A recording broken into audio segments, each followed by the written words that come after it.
జగన్మోహన్ రెడ్డి గారు 2 విషయాల్లో అయితే గ్రీన్ సిగ్నల్ ఇచ్చేశారు పార్టీకి. ఒకటి, స్థానిక సంస్థల ఎన్నికల్లో పోటీకి దిగడానికి తాము సిద్ధమని చెప్పేశారట. ఇందుకు సంబంధించి నాయకుల్ని ప్రిపేర్ అయిపోమని చెప్పారు.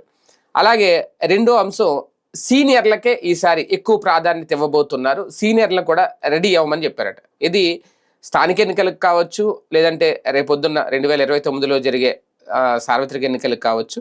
ఈ 2 అంశాలు కూడా చాలా కీలకం. ఎందుకంటే 2024 ఎన్నికల తర్వాత ఇప్పుడు వాటితో పాటు కంటిన్యూటీ అని అనుకోవాలి. ఇప్పుడు రేపొద్దున్న జరిగే స్థానిక సంస్థల ఎన్నికలు. ఈ స్థానిక ఎన్నికల్లో జెడ్పీటీసీలు సంబంధించి, సర్పంచులకు సంబంధించి 2 విడతలుగా అయితే ఎన్నికలు జరుగుతాయి. 2 విడతలుగా జరిగే ఎన్నికలకు కూడా ప్రిపేర్డ్గానే ఉండాలి అనేది సిద్ధం చేసుకోమని చెప్పేశారట నాయకుల్ని. ప్రధానంగా గ్రామ స్థాయిలో కమిటీలు వేస్తే, ఎందుకంటే ఈ స్థానిక సంస్థల ఎన్నికలు మిస్ చేసుకుంటే కనుక గ్రౌండ్ లెవెల్లో వైసీపీ బలం ఏంటి అనేది వాళ్ళకు కూడా తెలియదు, అలాగే ప్రత్యర్థులకు కూడా తెలియదు. తమ బలం ఏంటో ప్రత్యర్థులకు తెలియజేయాలి అన్న, తమ బలం ఎంత ఉందో తాము తెలుసుకోవాలి అన్న, ఈ ఏడాదిన్నరలో కూటమి ప్రభుత్వ పాలన మీద ఎంత వ్యతిరేకత ఉంది, అది ఎంతవరకు తమకి పాజిటివ్గా మారిందని తెలుసుకోవాలంటే ఖచ్చితంగా ఈ ఎన్నికల్లో అయితే పార్టిసిపేట్ చేయాలి.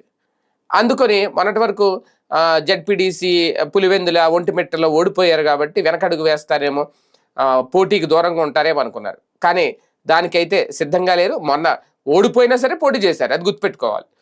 ఓకే, దాని ఫలితాల ప్రభావం స్థానిక ఎన్నికల మీద ఉంటుందా అంటే అది వాళ్ళు ఆలోచించుకుంటారు. అక్కడ ఎన్నికలు ఎలా జరిగినాయో వాళ్ళకి తెలుసు. ఇప్పుడు కూడా అది ప్రజల్లోకి ఎలా తీసుకెళ్ళగలిగారో కూడా.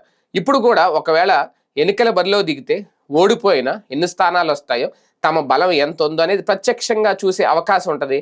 అదే ఎన్నికల్లో పాల్గొనకపోతే, బాయ్కాట్ చేస్తే అవకాశం మిస్ అవుతారు. అందుకే ఓకే చెప్పేశారట జగన్మోహన్ రెడ్డి గారు. ఆ పనిలోనే ఉన్నారు పార్టీ నాయకులు.